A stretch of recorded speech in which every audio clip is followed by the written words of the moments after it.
El Kremlin está perdiendo rápidamente su superioridad aérea. El ejército ruso prácticamente se ha quedado sin misiles aéreos. Ni siquiera sé si debería decir esto o no, pero lo contarás.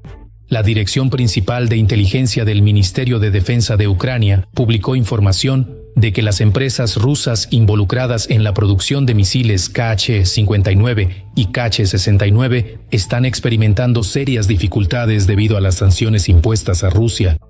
En particular, 50 de las 116 empresas no pueden suministrar a tiempo los productos necesarios para la fabricación de estos misiles. Miles de componentes electrónicos que deberían mejorar la vida y servir al desarrollo. Los agresores los convierten en herramientas para matar. Su armamento depende de componentes extranjeros. Sin ellos, no pueden seguir combatiendo, ocupando y matando. La producción de misiles y otros equipos militares de alta tecnología en la Federación Rusa se sostiene precisamente gracias a intermediarios que operan a través de empresas ficticias. Y al parecer, para el Kremlin ese negocio finalmente se ha terminado. Sin componentes occidentales de alta precisión, la industria militar del país agresor experimenta una escasez colosal. Así, los ocupantes prácticamente se han quedado sin todas las reservas de misiles aéreos de alcance medio. La industria de defensa rusa depende de las tecnologías occidentales. Se trata, por tanto, no solo de los componentes en el momento del ensamblaje de las principales partes clave, sino ante todo de la producción. La industria de defensa rusa depende en el ámbito del control numérico computarizado, es decir, CNC, una tecnología que es importante. Sin el software y los propios componentes, casi el 40% de las empresas rusas involucradas en la producción de misiles de las clases J-59 y J-69 se ven obligadas a cerrar la producción o, como mínimo, a tomar largas pausas forzadas. Así lo aseguran en la Dirección Principal de Inteligencia del Ministerio de Defensa de Ucrania. Esto, a su vez, conduce a una escasez catastrófica de misiles de alcance medio en el arsenal del enemigo, una carencia que difícilmente podrá ser compensada, explican ya los expertos militares. La producción será más lenta, será más costosa, pero posiblemente también de menor calidad, porque es imposible garantizar qué tipo de piezas serán. Al principio, el Kremlin quiso sustituir los componentes occidentales por chinos. Por suerte, Putin todavía mantiene una amistad con el país del dragón. Sin embargo, la amistad es una cosa y los negocios son otra. Las empresas chinas no se arriesgan a caer bajo nuevas sanciones occidentales, y mucho menos estadounidenses. Y se niegan a suministrar masivamente a Rusia los productos necesarios para el complejo militar industrial. No es casualidad que se haya producido una reorientación y redirección hacia el mercado chino. Es decir, intentan sustituir, en consecuencia, el equipo tecnológico de los países occidentales por copias más baratas fabricadas en China. Pero incluso en este último caso, la Federación Rusa se enfrentó al hecho de que China impuso una prohibición a la exportación de productos de doble uso. En primer lugar, para el complejo militar industrial ruso. Por lo tanto, podemos decir que, en este momento, la parte rusa se enfrenta a cuestiones realmente críticas. Sobre la posibilidad de implementar el programa de creación de modernos medios de destrucción. La aguda escasez de componentes para el complejo militar industrial ruso ha llevado incluso al llamado canibalismo de misiles. Esto ocurre cuando los viejos sistemas almacenados en depósitos y museos se desmontan y con sus piezas, de manera improvisada, fabrican nuevos misiles. Sin embargo, esta también es una medida temporal. Al Kremlin prácticamente no le quedan ni viejos motores de cohetes soviéticos ni piezas para los sistemas de guiado. Como resultado, el complejo militar industrial ruso se ha dedicado activamente a reemplazar sus propias armas de alta precisión, como los misiles Kh-59 y Kh-69, por medios de ataque más baratos y a veces francamente artesanales. Entre ellos se encuentran los misiles Dan-M y Banderol. El último es un medio de ataque con velocidad de crucero dentro de los 600 kilómetros y un alcance de vuelo de menos de 200. Y prácticamente con una precisión nula. Debido a la falta de esos mismos componentes occidentales, este tipo de armas prácticamente carece de sistemas de guiado. En cuanto al Dan-M, la situación para los ocupantes es aún peor. De hecho, en realidad no es más que un blanco aéreo y no algún nuevo producto creado desde cero. De ahí los catastróficamente bajos índices de efectividad. Sin embargo, ante la falta de algo mejor, el Kremlin se conforma con lo que tiene y aumenta masivamente la producción, aunque sea de este tipo de armas. Mientras tanto, nuestros defensores, como explican los analistas, ya se están preparando para contrarrestar los nuevos desafíos rusos y están probando tipos de armas más económicas para su destrucción. De las banderolas rusas incluso antes de que lleguen. ¡Urgente! Revolución en la guerra. Ucrania ha comenzado un ataque contra Rusia. Primer video del lanzamiento del supermisil flamenco. La amistad ha sido destruida. Un verdadero desastre en un oleoducto tan importante para el Kremlin. Y para el enemigo, el SBU ataca. Todos los detalles a continuación. El flamenco en acción. Han aparecido en la red imágenes del uso del nuevo misil de crucero. Al crear el misil, los ingenieros se centraron en 3 indicadores principales: alcance de vuelo, potencia de la cabeza de combate y velocidad de despliegue antes del lanzamiento. En cualquier caso, estos misiles seguirán experimentando modificaciones. Quiero creer que este año ya podremos alcanzar al menos 70-80 unidades al mes. Y sobre el radio de acción de 3.000 kilómetros yo no lo vería así, me parece que es más. Son cifras de marketing. Créame, con 1000 ya tenemos más que suficiente. En un radio de 3.000 kilómetros hay una enorme cantidad de objetivos rusos a los que hay que alcanzar. Mientras tanto, mientras los misiles aún están en proceso de producción, las Fuerzas Armadas de Ucrania están alcanzando con éxito objetivos en el territorio del país agresor con otros medios. Las fuerzas de los sistemas no tripulados atacaron la estación de bombeo de petróleo Nikolskaya en la región de Tambov. Como resultado, el bombeo de petróleo a través del oleoducto principal Druzhba fue completamente detenido. También se escucharon alrededor de 10 explosiones en el cielo sobre Volgogrado. En la refinería de petróleo volvió a estallar un incendio. Bueno, en algún lugar cayó, en algún lugar... Aquí hay otro más.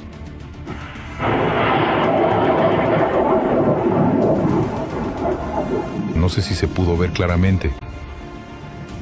La refinería de Volgogrado es una de las 10 más grandes de Rusia y se considera un productor clave de combustible en el Distrito Federal del Sur.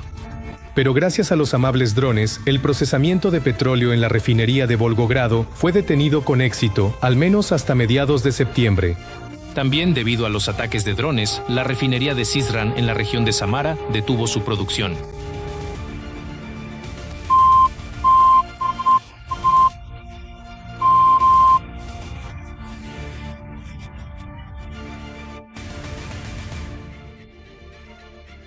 Al parecer, estamos viendo los primeros resultados de meses de esfuerzos, de meses de acciones. Esto es el aumento de precios en los letreros de las gasolineras. Esto es la desaparición del combustible de la venta y la venta solo mediante vales. Esto por ahora solo afecta a la RPD, a todas las formaciones, afecta a Crimea, afecta a algunas regiones de la República de Chechenia. Pero en principio, es una buena señal, muestra que estamos en el camino correcto, hay que seguir adelante. Y mientras en Rusia arde y se incendia, Ucrania prepara un acuerdo de armas con Estados Unidos por $100.000 millones.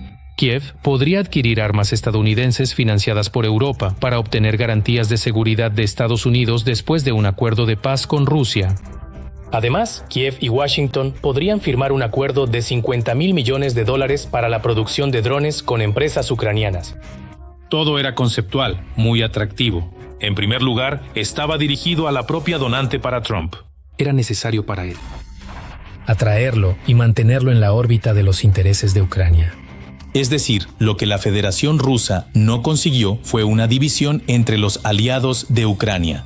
Por un lado, y tampoco consiguió tener en sus sangrientas manos al líder estadounidense como aliado, con quien presionarían juntos a Ucrania para que fuera precisamente Zelensky quien detuviera esta guerra. Bueno, ya sabemos de qué manera. Si esto es solo una perspectiva, entonces ya ahora. Los participantes de la coalición de los decididos han declarado su disposición a desplegar fuerzas de disuasión en Ucrania después del final de la guerra. Según palabras de Volodymyr Zelensky, el plan es involucrar a unos 30 países, pero sus compromisos serán diferentes. Algunos pueden considerar la cuestión de la presencia militar, otros proporcionar inteligencia y otros aspectos. No hay deseos de enviar a sus propios militares. Después de que termine la guerra, después de la firma del Tratado de Paz, por supuesto. Habrá un poco más de interesados. ¿Por qué? porque esto ya será en el marco de un tratado de paz firmado, con una probabilidad del 99,9% bajo el auspicio de la ONU. Cuando el Consejo de Seguridad de la ONU se reúne y vota para enviar un contingente de paz a Ucrania y determina la cantidad. Mientras tanto, en el frente, las Fuerzas Armadas de Ucrania avanzaron. En las últimas 2 semanas, las fuerzas de defensa limpiaron varias localidades en la región de Donetsk e infligieron al enemigo pérdidas significativas en personal y equipo militar. Además, cada vez hay menos personas dispuestas a luchar por el ejército de Putin. En Rusia, el ritmo de reclutamiento de nuevos soldados para la guerra contra Ucrania ha disminuido considerablemente. En el segundo trimestre de 2025, la cantidad de rusos que firmaron contratos con el Ministerio de Defensa fue la más baja de los últimos 2 años. Si partimos de la base de que esto ocurre en todo el territorio de la Federación Rusa, entonces es una señal muy clara que probablemente significa varias cosas. Primero, que se acabaron los entusiastas del mundo ruso y que primero se terminaron los marginales dispuestos a ir gratis y luego los que estaban dispuestos a hacerlo por dinero. Cualquier cosa. Es decir, ese segmento de la población ha desaparecido. Y al parecer, estamos llegando al punto en que en la Federación Rusa ya se están acabando los fondos precisamente para comprar carne rusa para el ejército ruso. Solo que en Rusia, por supuesto, lo ocultarán hábilmente y dirán que hay millones de personas dispuestas a morir por Putin. ¡Millones de personas! El horror que oculta el Kremlin. Mientras la propaganda rusa alimenta a su población con cuentos, las pérdidas rusas en el frente triplican las pérdidas de las Fuerzas Armadas de Ucrania. El ejército de Putin está en agonía. ¿Dónde ocurre esta sangrienta carnicería y cuánto tiempo podrá el Kremlin ocultar estas cifras espeluznantes? De todo esto hablaremos a continuación.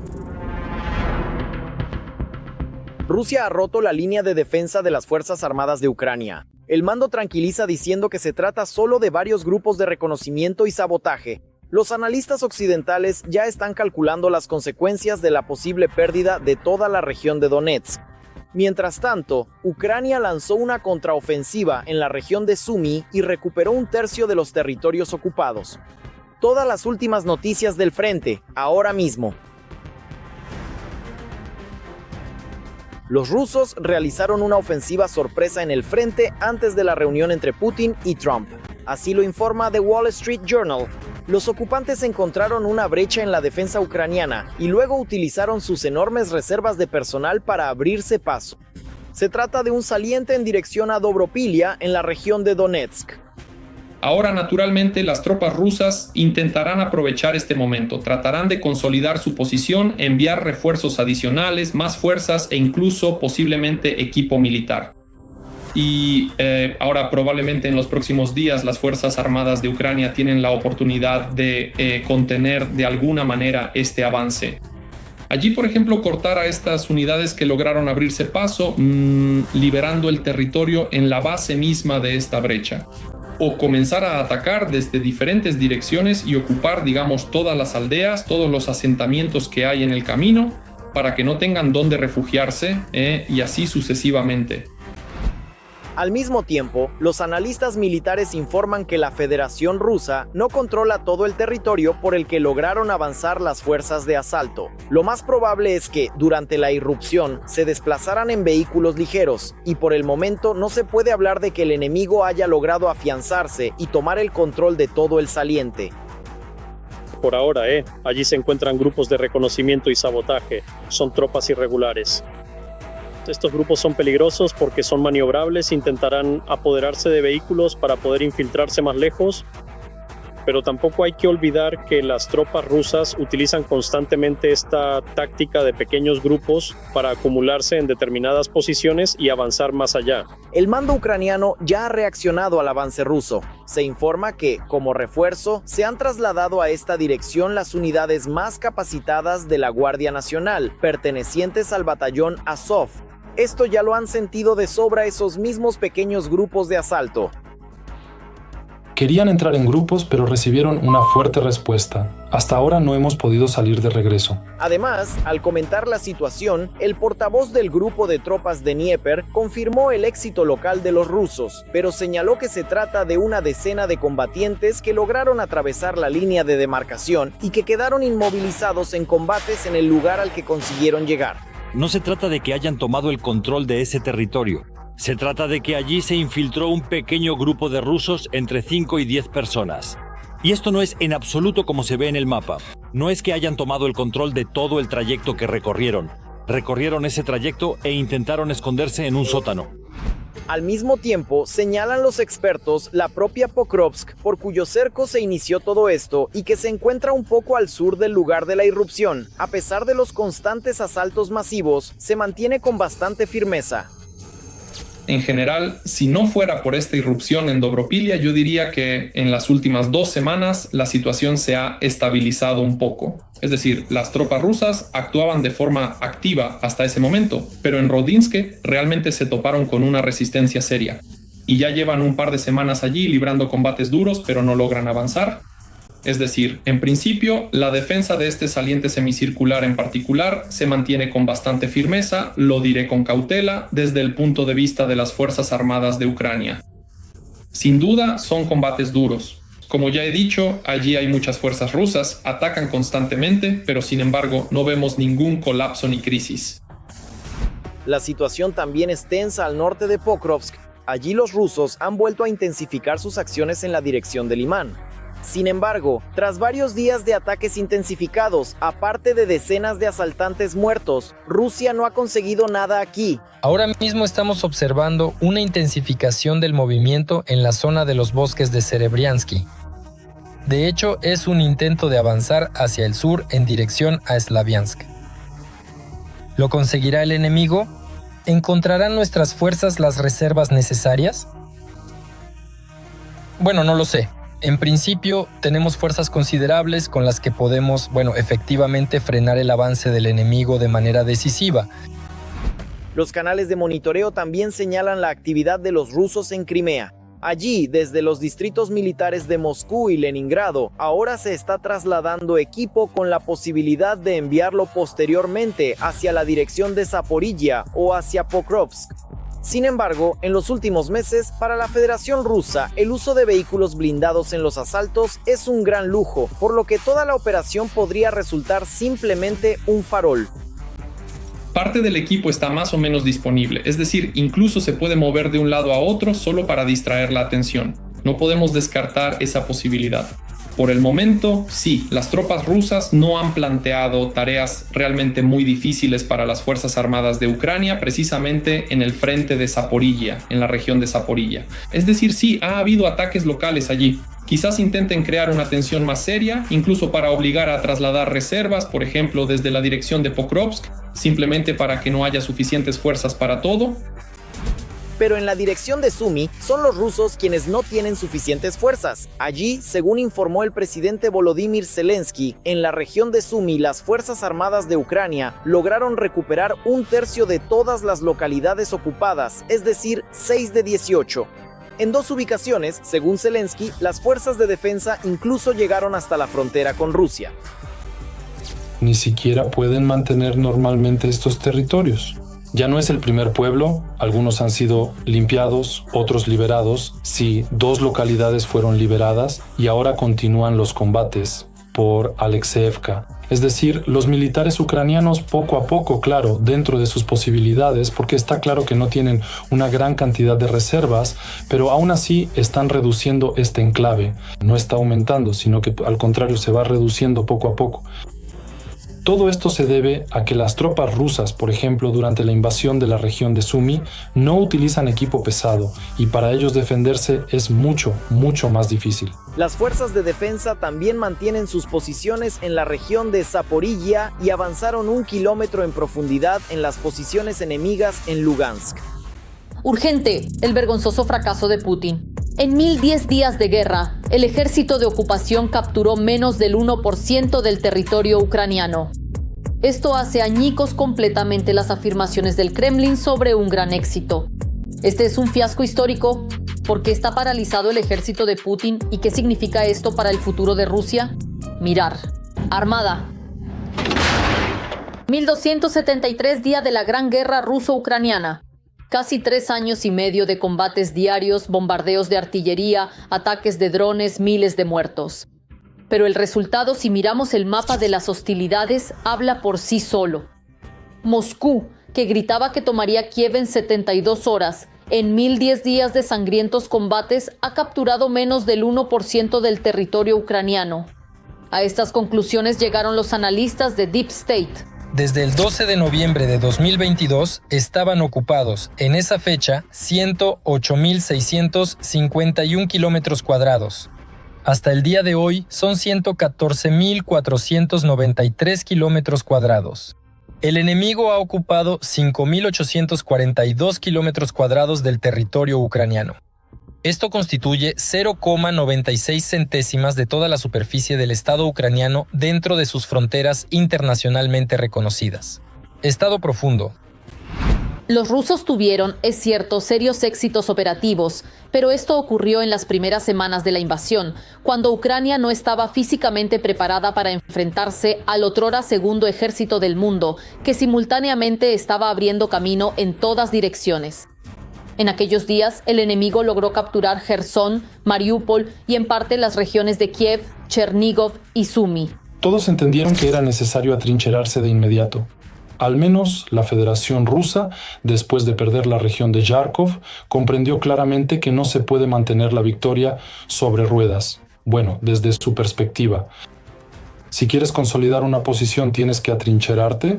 Y todas estas trincheras, todas estas posiciones, nivelaron todos los problemas más graves que hubo al principio de la guerra. Al principio Rusia rompió nuestra defensa de manera muy masiva, luego Ucrania hizo retroceder a la Federación Rusa y después todos pasaron a combates más o menos posicionales.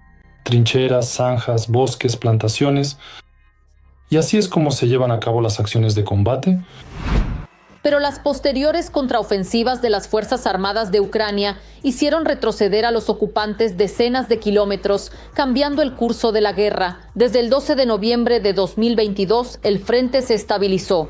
Rusia sigue intentando avanzar, pero ya no a una escala tan grande.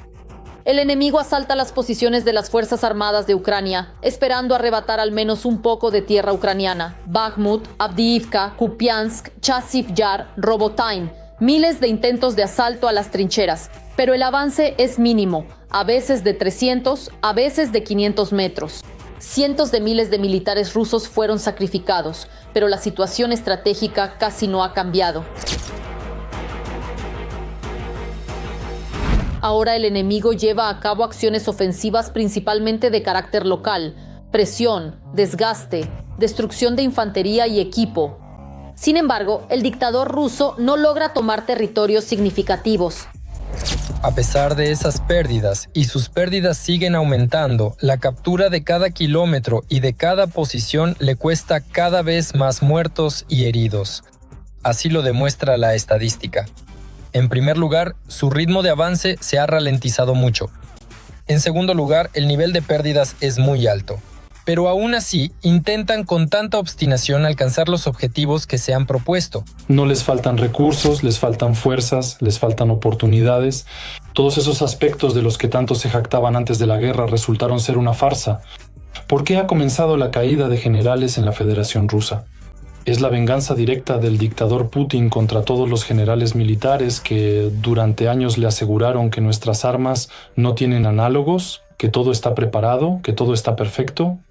Pero resultó que de todo ese ejército de millones, solo 170,000 personas estaban listas para luchar al comienzo de la guerra. Eso es todo. Todos los demás no estaban preparados. No había comunicaciones adecuadas, ni equipo, ni municiones en cantidad suficiente. No había nada de eso. Todo había sido vendido, todo había sido robado. Y ahora esta enorme venganza, esta gran máquina punitiva que castiga a los generales por este engaño, una vez más demuestra que la maquinaria militar rusa en realidad no es más que humo. Sí, hay gente, sí, hay aliados decididos, Irán, Corea del Norte. Pero la propia Federación Rusa no puede hacer frente a Ucrania. Ucrania ya es, sin duda, la ganadora en esta guerra. Incluso en condiciones de escasez de proyectiles y con la superioridad del país agresor en personal y aviación, la defensa ucraniana sigue siendo resistente. Los éxitos de los rusos siguen siendo mucho menores de lo que afirman los propagandistas del Kremlin. Sus soldados son eliminados en el frente por decenas de miles. El equipo arde en los campos de batalla y los objetivos del ejército agresor se desmoronan bajo los golpes del ejército ucraniano. Eso es todo por ahora. Más noticias candentes del frente las verán en la próxima edición.